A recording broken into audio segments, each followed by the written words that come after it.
So I'm going to talk about anxiety symptoms in children with 22q and its effect on functioning. The main points I really want to make about anxiety is that it is underidentified despite the known risk. It can affect everyday life skills, and I'll end with a case example. So children with 22q face many challenges, especially medically early on, but also developmentally. Early on, there are motor and speech and language delays, which are common. And then later on in school age, we have to deal a lot with some learning disabilities. And while there's a range of scores and definitely individual variability, in general, for the group as a whole, full-scale IQ is in the low average to borderline range, which is often difficult sometimes because not quite low enough in the range that can really open up access to resources, but certainly in a range that supports are really needed. Again, sometimes this is misleading, the full-scale IQ, because there are different profiles of strengths and weaknesses. Verbal IQ oftentimes is better than performance IQ, so really just averaging those two scores into a full scale doesn't always do justice to what a child's strengths and weaknesses are. As Tony's mentioned, difficulties with planning, math, and visual spatial tasks. And as many of you have alluded to, social immaturity and challenges have also become a problem, developing more into school age and later. Behavioral concerns, as we go around the room, most of us have mentioned some of these things. 30 to 50% may have attention deficit hyperactivity disorder, either inattentive type, hyperactive, impulsive type, or the combined. Children have been described as either easily distractible, but sometimes also impulsive. Psychiatric problems are common, and our focus today is going to be talking about anxiety disorders, 40 to 60%. Depression, bipolar disorder, and other mood disorders, schizophrenia, and schizoaffective disorders are also prevalent in increased rates. Autism and autism spectrum disorders have been reported in a high number of children with the deletion, and 20 to 50%, mostly PDD-NOS, so pervasive developmental disorder not otherwise specified, which is basically subthreshold autism. But this I think will be actually a very interesting subject to talk about over our break, just because in our experience there are social immaturities and social difficulties, but as we learn and meet the individual as a whole in talking with all of the families here, it often is that we see the social aspects of our child being quite a strength for a lot of these children. And so it's sometimes hard to wrap our heads around this label that gets put on a lot of children. While some of them probably do meet criteria, I'm not sure that it's really as high as 20 to 50%. Oftentimes, having such a label can also open up doors for services and intervention. So there are a lot of other factors that go into talking about ASDs. So anxiety disorders in 22q, like I mentioned, they can be quite common, 40 to 60%. And as Elliot alluded to, anxiety can serve a purpose. And so when we talk about a disorder, we're talking about when these certain behaviors that someone may have actually cause impairment or cause problems. Because you do want to have anxiety in the proper situations, it helps you guide appropriate behavior. And it's really when it's not at the appropriate time or in an inappropriate degree that we're talking that this is a problem and a disorder. But there are specific types. Quite commonly, we hear about specific phobias, so fears, like fears of the dark, fear of spiders, things like that. Generalized anxiety disorder, kind of a general sort of worry, so maybe not something that a child's able to specifically verbalize very well, but it's kind of this always on edge sort of thing. Separation anxiety disorder, we hear a lot, especially in some of the younger kids, being very clingy, not wanting to try new things, not being able to sleep by themselves. Those are certain symptoms you may see with separation anxiety. Obsessive compulsive disorder, I think most of us are familiar with, so having obsessive thought or urge that needs to be done, and the compulsion actually being the behavior that helps decrease the distress that comes with that. In adults, usually obsessions are kind of something that are unwanted and not desired, but in children, sometimes they don't necessarily have to have that degree of not wanting or not recognizing that their obsessions are kind of out of an inappropriate degree. Social anxiety, so difficulties either talking in front of groups or being making new friends, or kind of some of these children may end up being more excessively shy or something like that.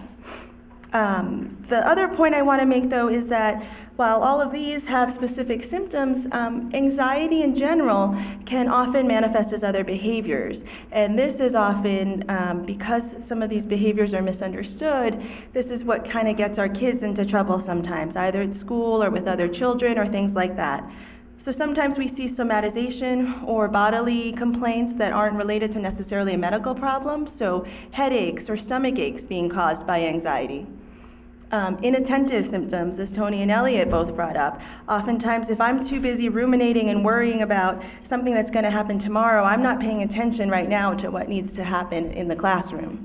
And so very often we see that helping to understand the source of certain behaviors we see, and if that cause is anxiety, which has a very good ways to intervene, can make a big difference.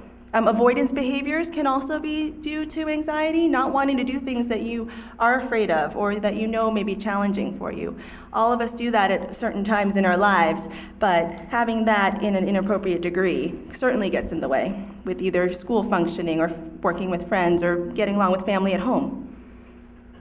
Anxiety symptoms are under-identified, and they can affect everyday living skills. That's what I'm going to show you right now. And again, the important point is that interventions are available. Good interventions are available. So the earlier we can recognize symptoms when they're a problem, the earlier we can do something to try to teach how to deal with that appropriately, because that's a really good skill to have. Like Elliot said, we're never going to not have difficulties or problems or stress, but it's how we learn to deal with it and how we cope with it that will really give us the lifelong skills that we need to be successful adults. So this is showing us that out of the 79 children that have been through the study, based on just talking with you guys, how many people had a prior diagnosis of an anxiety disorder. So about 15 children, or 19%, had a diagnosis previously. These are children ages 7 to 14. And about 40% of them had been or were taking medications for it, or almost half of them were involved in therapy or some sort of counseling to help treat this. So when I see that, that's a low number, but could be whatever it is. But I see here that only 50% are actually having some sort of treatment for something we already know about. And that's an area of intervention that we can change.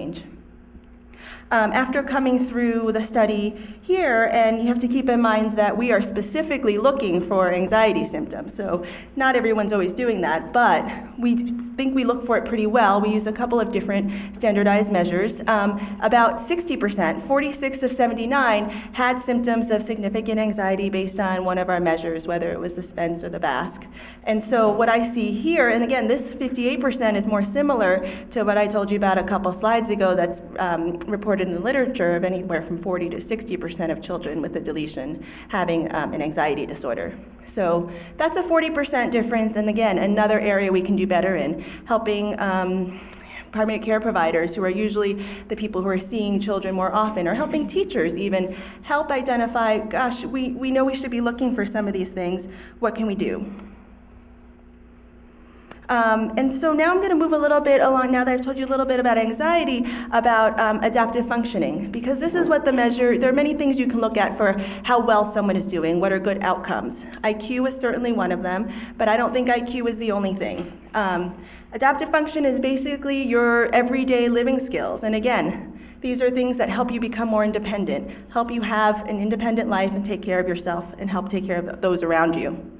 So adaptive functioning is a measure of self-sufficiency and the ability to manage everyday living skills in areas such as communication or self-care, and it does vary according to developmental level.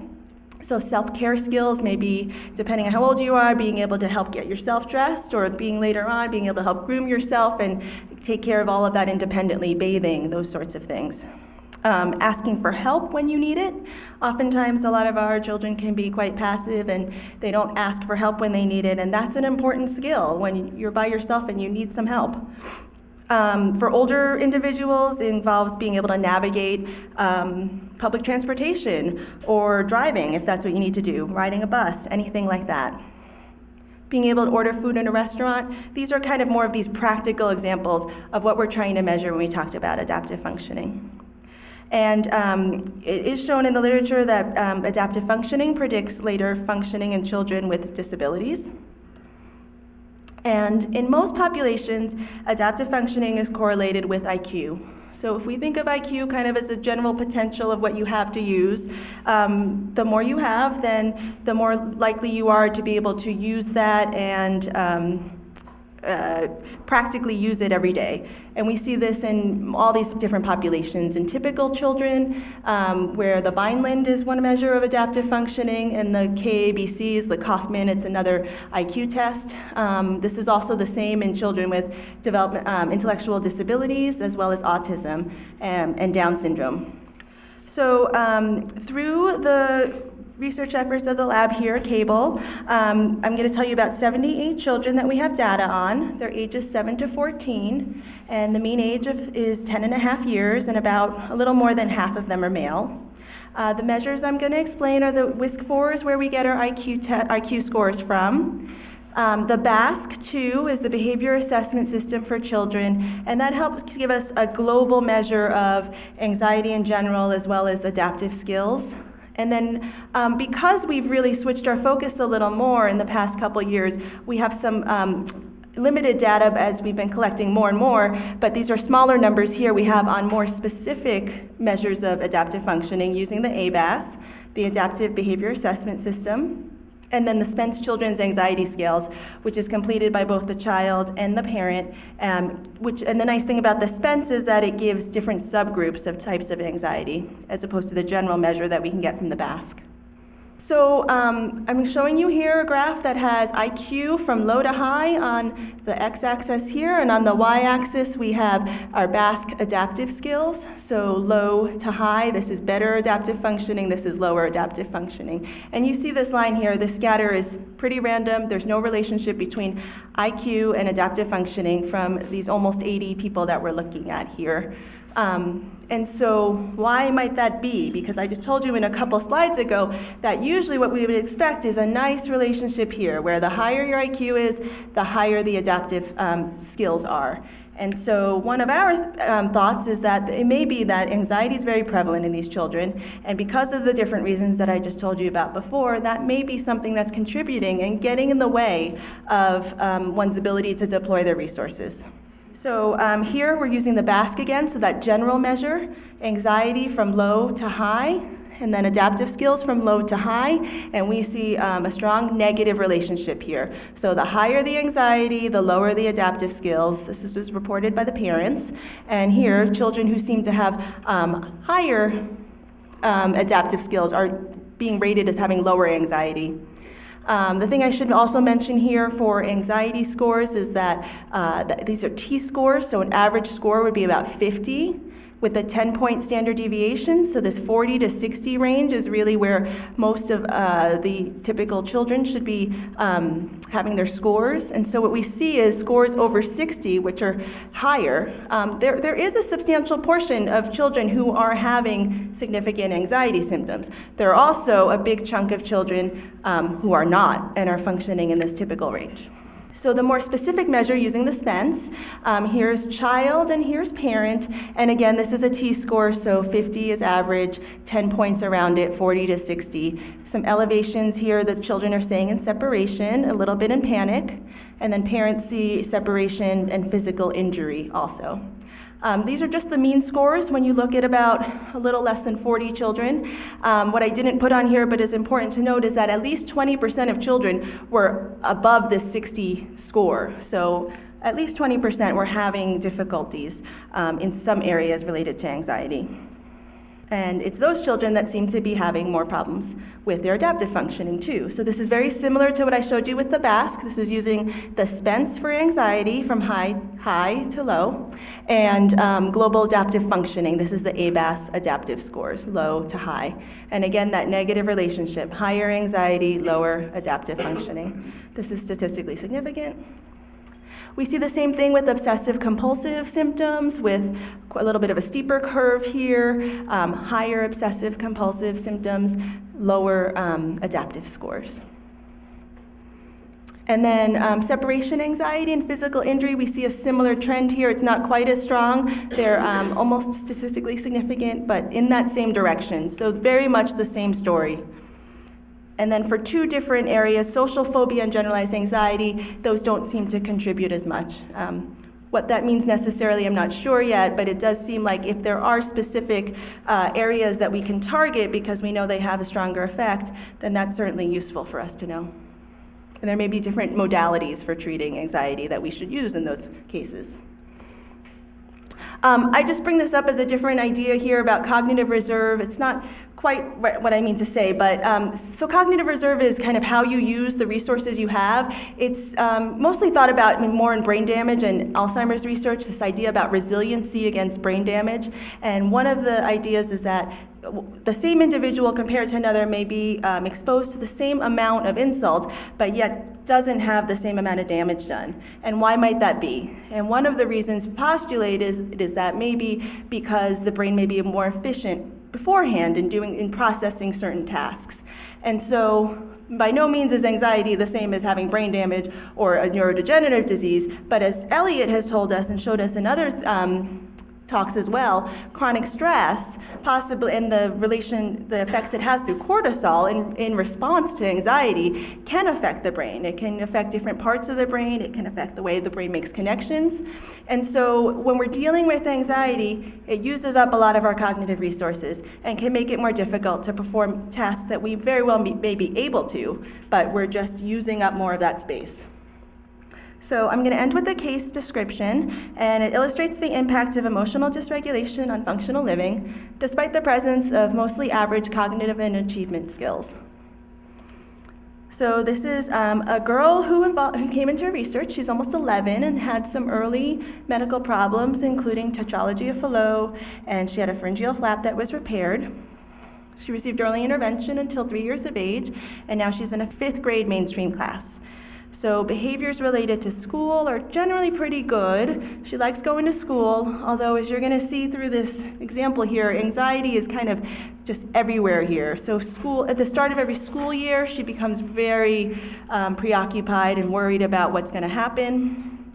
She actually worried about middle school 3 years before middle school started, and this was a problem. She has some symptoms of kind of panic and maybe social phobias, shakes and has poor eye contact when she needs to talk in front of the class and talk about book reports, things like that. And her teacher did mention something about inattentive or maybe hyperactive symptoms, but nothing too severe. At home, she has some repetitive behaviors, cleaning her room repetitively, even though the rest of the house is a wreck and she doesn't want to deal with that. This is a problem I think that gets in the way a lot in the family. Easily upset, overreacts, and she's dysregulated, especially in response to sounds or other kind of sudden sensory stimuli. And so she may overreact and her nervous system kind of is just at this heightened sort of level that is easy to kind of go off. And because of that, she sees her parents and family see some other behaviors that are oppositional or tantruming, and this causes problems with her siblings. This is probably one of their biggest concerns. She's perseverative, so stuck on topics, and we hear that a lot about many of our children.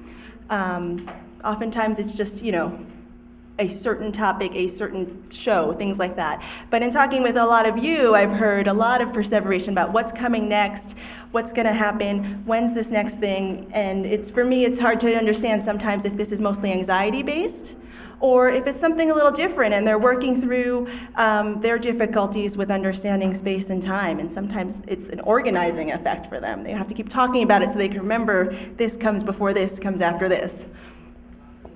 Scared of the dark and has to sleep with the lights on. This was also affecting the family because no one could get to sleep with all the lights on. And she's having a lot of difficulty falling asleep.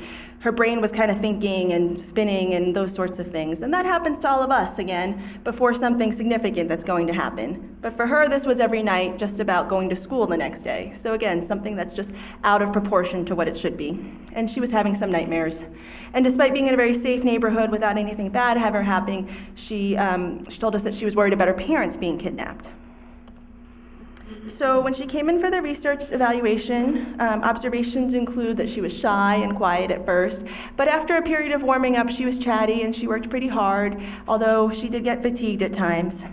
Her IQ scores from the WISC-4 included mostly scores in the 90s, which are average.